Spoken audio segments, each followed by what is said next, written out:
I'm Governor Dave Freudenthal. And Nancy Freudenthal. Welcome to Wyoming. We hope while you're here you have a chance to enjoy all of the great things in Wyoming and that you have a chance to do it safely. The presentation you're about to see is one that talks to you about the unique aspects of driving in the United States and in Wyoming in particular. But the most unique aspect is you're in a state where people are glad to have you here and we're delighted to help. All roads in the Laramie area are currently open. I-80 east in the canyon between Laramie and the Summit Rest area. And then late Saturday into Sunday, snow will develop in the far north and west. As we wrap up your weekend, mostly cloudy skies, chance of snow returns to your forecast, and it will be cooler. Добро пожаловать в Wyoming. Drive safely. 欢迎到怀俄明来 Drive safely. Willkommen in Wyoming. Drive safely. Tinofarau Timaya, Wyoming. Drive safely. Dong belum nakakita na tumatakita nga ki Wyoming. Drive safely. 欢迎到 Wyoming 来 Drive safely. Welcome to Wyoming. Drive safely. Wyoming में स्वागत है. Drive safely. Welcome to Wyoming.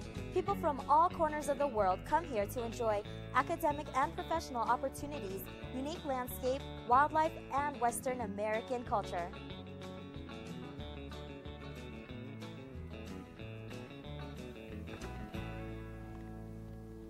Wyoming has the second highest mean elevation in the United States at 6,700 feet above sea level. It is a great plateau broken by a number of important mountain ranges, and it is here that the Great Plains meet the Rocky Mountains.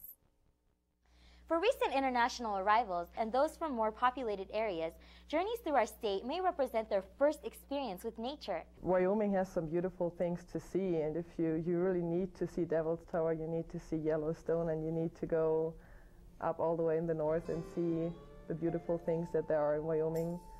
So the only way to do is just take your car up there and go on a road trip. From the roadside, you can often see elk grazing in the grass, buffalo roaming the land, wild horses, and herds of sprightly antelope. Internationals and those from outside the western region are often surprised by the state's low population. In fact, Wyoming is home to more wild animals than people.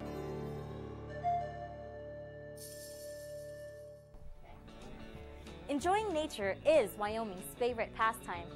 Hiking, fishing, skiing, snowboarding, and of course rodeo are all popular activities.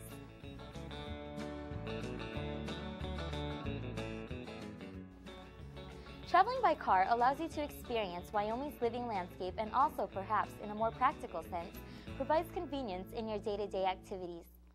Public transportation is virtually non-existent in most areas of Wyoming. Unlike greater populated areas, it's possible that you may have to travel quite a distance to reach a grocery store, school, or a place of employment.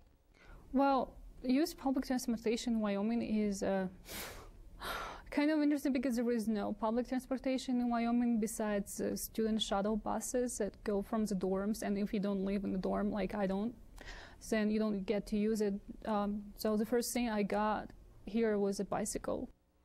Bicycles are an option in warmer weather, but not a very comfortable alternative throughout our long winters. If you want to maintain self-sufficiency, driving is in your necessity. In Germany, it's really convenient to use public transportation because you can always take a bus or a train or call a taxi and get to the next point you want to go to. And they usually are on schedule 24 hours, 7 days a week. So even if you go to a bar at night, you can take a bus home or you can take the train home. And that's really different in Wyoming. It's kind of frustrating because you can never get to a different point without having a car here. Fortunately, interstate and state highways are well developed to cover the state, but inconveniences exist. Long distances between points make drivers tired, and new drivers in the state are especially susceptible to driver errors and hazardous conditions. Actually, I heard a lot of students talking about it. It says that the international students seems to have a lot of, more accident than the American students, but it is only from our impression, not from some statistical materials. I think if the American students have the same rate, probably each day we'll hear a car accident. For the American students, I think their family probably will help them to learn how to drive. But here we just have our friends. Probably most of us will sometimes hesitate to bother our friends a lot. So the learning period for the international students is relatively shorter than the American students. The Wyoming Department of Transportation, or WYDOT website, is a starting point in your quest to become a licensed Wyoming driver. It can provide you with the information on local driver education, driving regulation manuals, licensing processes, and locations. An international driver, they need to bring in their documents from INS, passports, I-94s, I-20s, Social Security number if they have one. Abigail, since you do not have a Social Security number, we need this affidavit filled out in front of a notary. When you go to the notary, make sure you bring all of your immigration documents. Once it is signed and filled in from the notary, bring it back here to us, okay? Okay. The process itself, well, I thought that it was just to go in and get your driver's license exchanged. And I was surprised when I showed my driver's license that they enforced me to take the test, both the written test and the driving test. When they come in with their proper documents, we give them the option of either getting an instruction permit, which allows them to legally be practicing, or if they feel that they're ready for a road test, we will also do a road test. Most Indians actually have practice of driving four-wheelers. So they would come up and then within a span of a day or two, they would just go up for the driving license test, which I think is not a very good idea because there are so many rules to learn and so many different things to just master before you actually are a good driver in America. So I would say give it time to learn the rules of America and then start driving. Okay, Stephen, all your paperwork is taken care of now. The only thing that's left for you to do is take this book home with you, spend a little time studying it so that you understand the rules of the road. Here in the United States may be different than it was in your country. It's all in the book. You're going to need to know all that before you come in to take your test, so spend a little time studying that. Thank you. I think when I first came here, the first thing, it took me like a month to understand what this, when you have this X and it says ing, and I had no clue what that means. I was like, X, ing. So I was lost for a couple of weeks, and then I finally asked someone what it means, and it just means pedestrian crossing. In Sweden we have something that is called main road, which means that all the roads that are accessing that road have to yield. And when I first saw the H sign over here, I thought it was a main road until I ended up at the hospital. My first connection in my head was that I'm on the main road, because the main road in Swedish is starting with an H. The difference in the way they refer to things, for example, I wasn't aware of what the shoulder of the road was. I didn't know a road could have a shoulder. So, and things like that. So those type of things were the ones that confused me. And obviously in Zimbabwe we use the metric system for measurement and things like that. So it took a little bit of a while for me to get into actually understanding what the book was saying itself. When I came here I was pretty excited to, about driving on the right-hand side of the road. But you end up turning on the wipers instead of the blinker and things like that, because just things are on different side. Even when I went home this time around, I found myself using the American side of things and the Zimbabwean side of things, and then I had to switch back when I got back, so it takes a little bit of adjusting. Think of the licensing tests as exams. Study, practice, and review. Jessica, you've passed. Let's go over here in front of the blue screen. We'll get a picture of you for your new driver's license. Okay, great. Concentrate right here, Jessica. All right. Your signature right here. You need to know the rules to get your license, but the ability to apply the rules when you are on the road is even more important. PIPTR. It's not a word, but it sure is catchy. PIPTR is a list of steps for accident avoidance. Plan, identify, predict, decide, execute, and review. Plan. Map out each trip, know where you are going and how to get there. Listen to weather reports. Check tires, gas, and oil before embarking on your journey. Pack car with emergency gear. Let somebody know where you're going. Identify. Defensive drivers scan for any persons or vehicle that could cause them to slow down, speed up, or turn. They identify any of these things as critical objects. Predict. When defensive drivers identify a critical object, they predict what could happen, and they do predict the worst. Decide. Decisions are based on what can be done to prevent a crash and not who is right or who is wrong. Defensive driving means that all responses to a critical object are the result of a decision and not a reaction to an unexpected danger. Execute. Execute the decision in a smooth, predictable manner and in time to avoid a crash. Review. Let's review. P is for plan, I is for identify, P is for predict, D is for decide, E is for execute, and R is for review. Some hazards are easier to predict than others. Knowledge and driving experience will enable you to react wisely to the unexpected. Because of its topographical diversity and elevation, Wyoming has a variable climate with wind, fog, rain, snow, hail, and blizzards. Bad weather can make driving hazardous, especially on the highways and in the mountains. New drivers in the state, what I would watch out for is the changing weather conditions. The amount of snow that we get here can be, it changes day to day and it can leave the next day, creating different hazards such as ice, whiteouts, and all the other conditions that come along with winter driving conditions. Biggest hazards, I think speed and snow. 65 miles per hour, I convert it to kilometers, so it's a huge number. And you know, with the snow, the wind, I mean, it's like a death wish to drive on. Just because it says 75 on the roadway doesn't mean you have to go 75 on our interstates. You need to slow down. If you get that gust of wind, make sure you have a heavy enough car to be traveling during those heavy winter weather.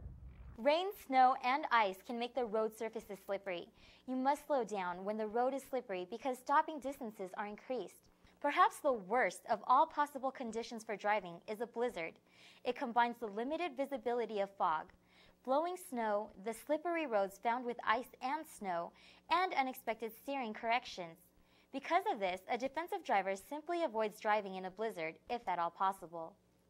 A series of chain reaction crashes of 33 vehicles claimed 7 lives and sent dozens of others to local hospitals on Interstate 80 between Cheyenne and Laramie on August 19, 2004.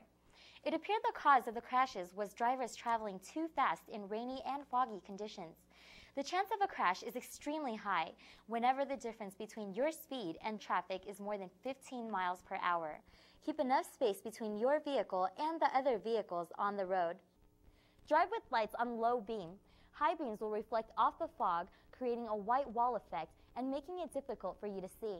Scan ahead for taillights, headlights, pedestrians, and for stopped or slow-moving vehicles. Also, keep an eye on your speedometer because studies show that some drivers acclimate themselves to foggy conditions and unconsciously increase their speed over time. If you can't see more than 12 meters or 40 feet ahead, your speed needs to be reduced to less than 20 miles per hour. No matter how important the trip is, it's not worth gambling your life. By far, the safest thing to do if you run into the fog is to move well off the road and wait for the fog to lift.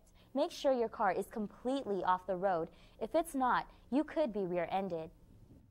Wyoming is the windiest state with an average wind of 12.9 miles per hour.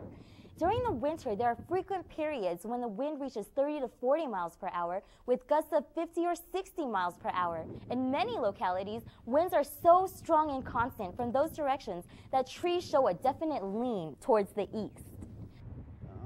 We virtually get winds upwards up to 60 plus miles an hour in the winter time, blizzards, so on and so forth.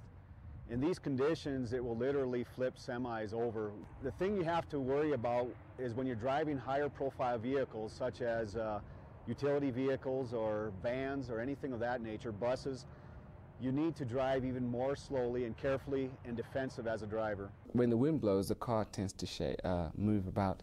I have driven 15-passenger van for the university, and that is one of the hardest things to do because it's so, I guess it's so tall, I guess if you describe it like that, and it catches a lot of wind, and so it tends to make the car shake a little bit, and it already has a high center of gravity, so it's really hard to drive with the wind here. And the semis don't help too, because if they zoom past you and you're in a small vehicle, for example, the car just seems to just shake all over the place. So. Wind is as constant as the sun in our state, and it also presents yet another hazard. Ground blizzards can occur even on sunny days. I think it is called blowing snow, and I cannot see anything when the winds start to blow the snow. So I was several times I felt very scared. The most difficult road conditions are a lot of times just blowing and drifting snow. We get a lot of whiteout conditions with a lot of ice and minimal visibility, and it's hard to maintain that because you can't really take care of the visibility problems. We can take care of the road itself, but we just can't maintain the visibility. Other special driving conditions exist, such as narrow, undivided roads, confusing traffic signs, wild animals crossing the road, glare from oncoming headlights, and direct sunlight from the sunrise and sunsets. One thing is that you can all of a sudden see a cow in the middle of the road. When you see a yellow sign along the roadway, such as a sign with a deer on it, usually means that this is a heavily populated area of deer, and they'll cross at different feeding times the roadway, which inevitably are evening time hours or early morning hours, and we get a large number of deer car wrecks. We're even starting to see car moose wrecks up on 230 and 130. We have had some bear versus car wrecks up by Buford, and some mountain lion by Petrol and by Vitavu.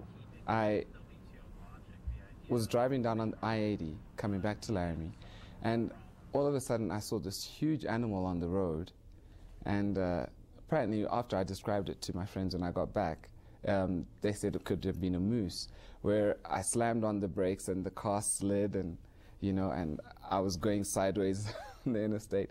That was pretty scary. If a deer would happen to jump in the roadway, please do not oversteer one way or to the other. Brake evenly, but at an even pressure, and if you have to, drive straight off the roadway as you're braking evenly with your wheel straight.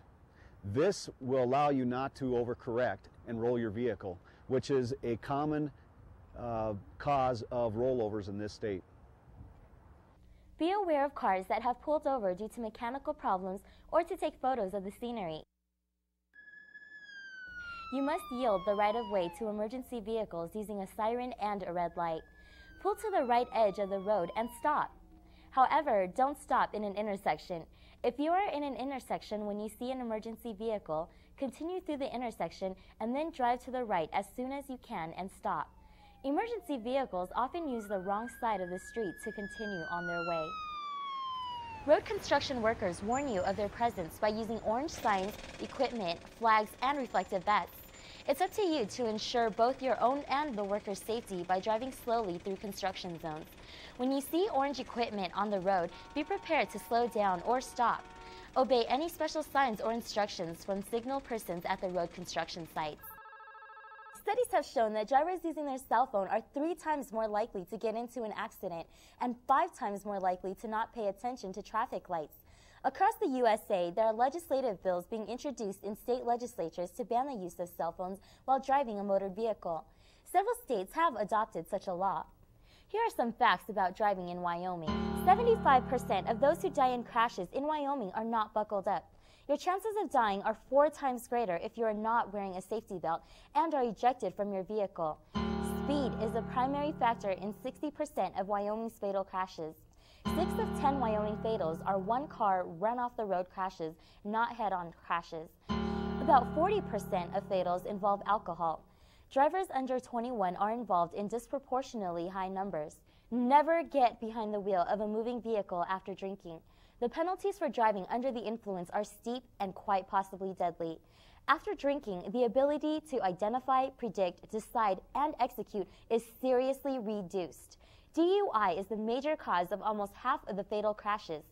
Nationwide, 25,000 lives are lost each year as a result of drinking and driving. If you happen to drive while you're under the influence and someone was to get killed because of your negligence or your actions because of your drinking and driving, you will be charged just as a citizen here would be. Eye strain, fatigue, and lack of concentration can make driving hazardous. They impair the ability to judge and make decisions. One of the problems that I have is that, especially when it's cold outside and you're driving inside your car and you turn your heater on, it makes you sleepy while you're driving. So I think that's very dangerous because there are times that I just felt like I was dreaming while I was driving. Then sometimes I have to wake up and realize that I'm on the steering wheel. So I think one of the greatest it was a great threat to me because there are times that I have to ask my wife to keep conversation with me in the road so that I can be awake. I think language skills is also very important when you are driving. You know, the sign here are all in English, and if it is a native language, such as Chinese, for me, probably I can read it pretty fast. But in English, probably I think the reaction time might be longer. For example, one of my friends once drove me to Longmont, Colorado, and we tried. It was a new place for us. We need to read the street sign there, and each time he reacted much faster than I did. So I think probably language is a problem. The reaction time for me might be longer than the native speakers. Drive around the block on your new car because every car is different. You have to get used to and adjust. And cars here are way bigger than like in Russia or maybe other countries. Americans love to have big, huge cars, so it's kind of hard to drive them. So just start with a small task. Park your car in the parking lot, go to Walmart, then go anywhere elsewhere. Since I have a really old car, like I fill air up my tires, I check oil, and I make sure that I have enough cooling fluid in there. The most important thing before you start out to drive is to make sure that you have things in your car to be able to survive for a couple of hours, maybe a day. If your car breaks down, it can take a long time before you get help. Don't rely on the fact that you have a cell phone because most of the area is not cell phone coverage in, so you can be stuck for a pretty long time. Tell a friend where you're going and have an idea of how long it might take you to get there. Usually what I do is when I leave, I tell a friend here and I tell the person at the destination that, oh, I might arrive there in maybe 3 hours. And then when I arrive at my destination, I usually call my friend to tell them I've arrived because you just really never know what could happen. And I'm by myself here in the United States, and it's just good to keep in touch with people so that people know what's going on. By deciding to spend time in our state of Wyoming, you are embarking on a great adventure. The open road lies before you. So whether you're headed to the grocery store or to Yellowstone National Park, make sure that you're ready to maneuver around those roadblocks. So much to see and so much to do. So glad you decided to stay for a while. Now, drive safely.